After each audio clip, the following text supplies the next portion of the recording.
बिस्मिल्लाहिर्रहमानिर्रहीम। अस्सलाम वालेकुम नाज़रीन, मैं हूं डॉक्टर अली और आप देख रहे हैं मेरा फेसबुक और यूट्यूब चैनल। नाज़रीन, बहुत अहम तरीन डेवलपमेंट, बहुत बड़ी खबर आ रही है। पाकिस्तान के शहरियों ने भारतीय ड्रोन को तबाह कर दिया है। जी नाज़रीन, ताज़ा तरीन अपडेट आपके साथ हम शेयर कर रहे हैं कि पाकिस्तानी शहरियों ने कमाल कर दिया है। जबकि दूसरी जानिब एक और बहुत बड़ी खबर, भारतीय फौज को अहम महाज पर शिकस्त का सामना करना पड़ा है। नाज़रीन, सांबा सेक्टर और एक जो भारत के अहम तरीन पहाड़ी थी उस पर पाक फौज ने कब्जा कर लिया। इसकी ताज़ा तरीन अपडेट्स आपके साथ हम शेयर करेंगे। जबकि अमरीकी अखबार वॉशिंगटन पोस्ट ने कुछ ताज़ा तरीन अपडेट शेयर की हैं, जबकि भारत का मीडिया जो है उसका झूठ खुद भारतीय ऑफिशियल जो हैं वो अब बेनकाब करना शुरू हो गए हैं। वीडियो की तफसील में जाने से पहले अगर आपने हमारे इस चैनल को सब्सक्राइब नहीं किया हुआ तो आपसे गुजारिश है काइंडली इसको सब्सक्राइब कर लें और बेल आइकन को ज़रूर दबा दें ताकि हमारी आने वाली वीडियो सबसे पहले आप तक पहुंच सकें। नाज़रीन, हम आपके शुक्रगुजार हैं जो आप हमारे वीलॉग्स को देखने के लिए वक्त निकालते हैं और कमेंट सेक्शन में अपनी मोहब्बतों का इजहार भी करते हैं।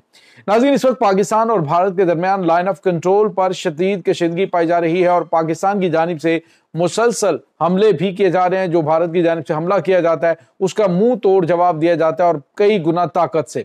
नाज़रीन, यहाँ पे आपको ये बताते चलें कि इस वक्त जो भारत है वो खास तौर पे जो सांबा सेक्टर है वहां पर पाकिस्तान की मुसल्लह अफवाज भारतीय इलाकों के अंदर दाखिल हुई है। जबकि दूसरी जानिब हाजी निज़ापीर का जो इलाका है वहां पर तमाम की तमाम भारतीय जो पोस्टें हैं वो तबाह हो गई हैं। उसमें बड़ी तादाद में भारतीय फौजियों के हलाक होने की तस्दीक हुई है। और नाज़रीन, भारतीय फौजियों की हलाकत के बाद भारतीय फौज अपनी लाशें वहां पे छोड़ के, जलती हुई लाशें छोड़कर ये वहां से भाग निकले हैं। और भागने के बाद नाज़रीन उस पहाड़ी के ऊपर पाकिस्तानी फौज ने कब्जा कर लिया है। नाज़रीन, इस वक्त भारत को पाक फौज की जानिब से मुंह तोड़ जवाब तो दिया जा रहा है, लेकिन आप अंदाजा लगाइए कि भारत का जो इसने इसराइल से बड़े करोड़ों और डॉलर के जो है वो एक इन्होंने ये ड्रोन जो हासिल किया था। अब नाज़रीन, ये जो ड्रोन्स हैं ये पाकिस्तानी फौज या फिर पाकिस्तानी एयर डिफेंस सिस्टम इन्होंने तो तबाह किए हैं, लेकिन नाज़रीन लाहौर में बरकी का जो इलाका है वहां पर भारतीय ड्रोन्स के शामत जो है वो पाकिस्तानी शहरियों के हाथों आ गई। नाज़रीन, रेंजर्स की जानिब से फायर किए जा रहे थे, लेकिन जो शहरी हैं उन्होंने भी बंदूकें निकाली और अपनी गन्स के साथ उन्होंने भारतीय ड्रोन जो है वो तबाह कर दिया। नाज़रीन, ये भारत के लिए डूब मरने का मुकाम है और इसको बनाने वाले इसराइल के लिए इससे भी बड़ा शर्म से डूब मरने का मुकाम है कि इनकी जदीद तरीन टेक्नोलॉजी को जो पाकिस्तानी शहरी निशाना बना के तबाह कर रहे हैं, तो फिर इनकी टेक्नोलॉजी जो है वो किस लेवल की है। आप अंदाजा लगाएं नाज़रीन कि जो भारत है उसकी कैपेबिलिटीज के हवाले से अब फ्रांस और उसके बाद पूरी दुनिया के अंदर यहाँ तक कि अमेरिकन न्यूज़पेपर्स हैं वहां पर चीजें डिस्क्लोज हो रही हैं और पता चल रहा है कि जी भारत को किस कदर जो है वो इबरतनाक शिकस्त का सामना करना पड़ा है। नाज़रीन, यहाँ पे आपको ये पता चले कि वॉशिंगटन पोस्ट ने लिखा कि इस वक्त जो राजस्थान का इलाका पाकिस्तानी बॉर्डर के साथ है वहां पे मुकम्मल तौर पे ब्लैक आउट है। शदीद खौफ व हरास और सरासीमगी जो है वो फैली हुई है पूरे भारत के अंदर कि पाकिस्तान जो है वो वहां पे तबाहकुन अटैक करने वाला है। नाज़रीन, यहाँ पे आपको ये बताते चलें कि भारत की जानिब से अभी आज फिर जो है वो ड्रोन पाकिस्तान पे दागे गए हैं। मजमूई तौर पे 37 ड्रोन हो चुके हैं जिनको पाकिस्तान ने तबाह किया। और नाज़रीन, भारत ने इसराइल से 2009 में ये ड्रोन लेने शुरू किए थे और इनकी मजमूई तादाद जो भारत के पास मौजूद है वो 200 के करीब है। यानी भारत जो है वो एक तो कोशिश ये कर रहा है कि पाकिस्तान के एयर डिफेंस सिस्टम्स की लोकेशन को ट्रेस करे और दूसरा वो ये चाह रहा है कि पाकिस्तान को एंगेज करके रखा जाए ताकि इस दौरान वो आलमी सतह पे प्रेशर को बिल्ड करके पाकिस्तान को हमला करने से रोकें।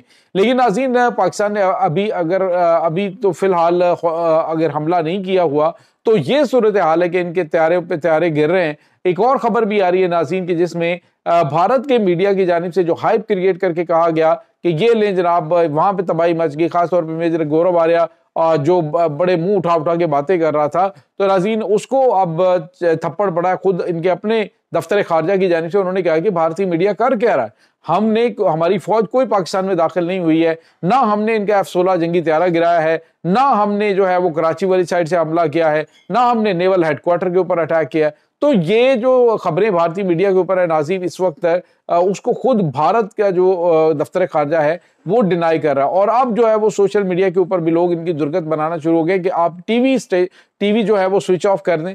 भारतीय एंकर्स की जानिब से जो फेक खबर फैलाई जा रही है वो भारत के लिए शर्मिंदगी का बायस बन रही है पूरी दुनिया में। पहले की भारत को शर्मिंदगी उठानी पड़ी है कि जब पाकिस्तान ने इनके तैयारों का भरकस निकाला है और अब नाज़रीन जो फ्रांस है वो अपने एक राफेल तैयारे के مارے جانے کا اعتراف کر رہا ہے. اور دیگر جو ان کے 4 جنگی طیارے ہیں ان کے حوالے سے بھی ایویڈنس آپ کو پتا سامنے آ چکے ہیں. پھر انہوں نے ان ایویڈنس کو مٹانے کی کوشش کی ہے, ان پوسٹوں کو ڈیلیٹ کیا جس میں بھارتی جنگی طیاروں کی جو تصاویر اور ان کے جو زخمی ہونے والے پائلٹس ہیں, مرنے والے پائلٹس ہیں, ان کی تصاویر جاری کی گئی. اب ان کو جو ہے وہاں سے ہٹایا جا رہا ہے. تو بھارت اس وقت ناظرین پوری دنیا کے آگے ننگا ہو چکا ہے. اب جو امریکہ ہے اس نے بھی کہا کہ ابھی تک کوئی ٹھوس ثبوت بھارت نے پہلگام حملے میں پاکستان کے ملوث ہونے کے حوالے سے فراہم نہیں کیے ہیں. اور ساتھ ہی انہوں نے یہ کہا کہ دنیا کا یہ واحد اتنا غیر ذمہ دار ملک ہے کہ عموماً یہ ہوتا ہے کہ جب بھی کسی ملک کے اوپر کوئی الزام لگایا جاتا ہے تو پھر آپ عالمی سطح پہ جب آپ کو وہ تحقیقات کی یقین دہانی کروا رہے ہیں اور تعاون کرنے کی بات کر رہے ہیں تو آپ ان کے اوپر اٹیک کرتے ہیں, تو اس کا مطلب ہے کہ آپ نے فالس فلیگ آپریشن ہی حملہ کرنے کے لیے کیا ہے. اور رہی بات کہ پاکستان کو اس سے فرق کیا پڑا, تو ڈیفینیٹلی ناظرین پاکستان کے اندر جو 31 لوگ شہید ہوئے ہیں ان کی شہادت کا بدلہ لیا جانا ابھی باقی ہے. پاکستان کی جانب سے ناظرین جو ابھی بھارت کے اوپر اٹیک کیے جا رہے ہیں وہ پاکستانی حدود سے کیے جا رہے ہیں. اگر پاکستان اب گھسے گا تو خود بھارتی میڈیا یہ کلیم کر رہا ہے کہ پاکستانی طیارے جو ہیں وہ بھارت کے اندر گھسیں گے اور گھس کر وہاں پہ اتنی تباہی مچائیں گے کہ شاید ان کی چتاؤں کو آگ جلانے کے لیے لکڑی کم پڑ جائے. تو ناظرین اس میں کوئی شک نہیں ہے, لیکن پاکستان نے واضح طور پہ کہا ہے کہ ہم سویلین پاپولیشن کو نشانہ نہیں بنائیں گے, ہم ان کی ملٹری انسٹالیشنز کو ہٹ کریں گے. اور ملٹری انسٹالیشنز کے اندر ناظرین ان کے وہ تمام اہم ترین جو فوجی اڈے ہیں جو اس وقت پاکستان کے خلاف استعمال ہو رہے ہیں, پاکستان کو اس کا اچھی طرح سے اندازہ ہے, تو پاکستان ان تمام فوجی اڈوں کو بھی نشانہ بنائے گا اور ان کے جو امونیشن ڈپوز ہیں ان کو بھی نشانہ بنائے گا. اس وقت سچویشن یہ ہے کہ پورے پاکستان کے اندر شہری جو ہے وہ پاک فوج کے ساتھ کھڑا ہونے کا اعلان کر رہے ہیں, اور پاک فوج جہاں جہاں سے گزرتی جو بارڈر پہ فوجی جا رہے ہیں ناظرین ان کے حوصلے اور عزم جو ہے وہ جوان ہو جاتا ہے جب وہ پاکستانیوں کو اس طرح سے سپورٹ کرتے ہوئے دیکھتے ہیں. یعنی آپ اندازہ لگائی کہ ایک طرف بھارت ہے جہاں پہ خوف پھیلا ہوا ہے اور میڈیا ان کا اس میں اہم کردار ادا کر رہا ہے کہ پاکستان آئے گا, یہ کر دے گا, وہ کر دے گا. یعنی راولپنڈی اسٹیڈیم کے اوپر جو بجلی گری تھی اور اس کے بعد یہ جو انہوں نے بھارتی اینکرز نے بیٹھ کے کہا یہ دیکھو جی پاکستان کے اوپر حملہ کر دیا, یہ کر دیا, وہ کر دیا. اب IPL منسوخ ہوا ہے تو اس کے بعد جو ہے وہ سارے کے سارے وہاں سے بھاگ نکلے اور خوف اتنا زیادہ ہے پاکستان کے طیاروں کا کہ کسی نے کہا کہ پاکستانی طیارے آ رہے ہیں تو اس کے ساتھ ہی پورے کا پورا اسٹیڈیم خوف سے خالی ہو گیا. تو پاکستان نے ابھی آنا ہے, آپ ابھی ذرا صبر کریں. پاکستان نے ایک ایک شہادت کا بدلہ لینا ہے. اگر تم یہ سمجھتے ہو کہ پاکستان خاموشی سے بیٹھ جائے گا تو پاکستان خاموشی سے نہیں بیٹھے گا, پاکستان اٹیک کرے گا اور اٹیک بھی اس انداز سے کرے گا کہ بھارت کو ننی یاد آ جائے گی. اور ناظرین اس وقت جو سچویشن ہے وہ کافی زیادہ پریشان کن ہے. جیسے جیسے مزید اپڈیٹس ہمیں ملتی جاتی ہیں ہم آپ کے ساتھ شیئر کرتے چلیں گے. اس تمام صورتحال کے بارے میں آپ کا کیا کہنا ہے کمنٹ سیکشن میں اپنے خیالات کا اظہار ضرور کیجیے گا. انشاءاللہ بہت جلد ملتے ہیں ایک نئی ویڈیو میں, تب تک کے لیے اپنا بہت سارا خیال رکھیے گا. اللہ وارث.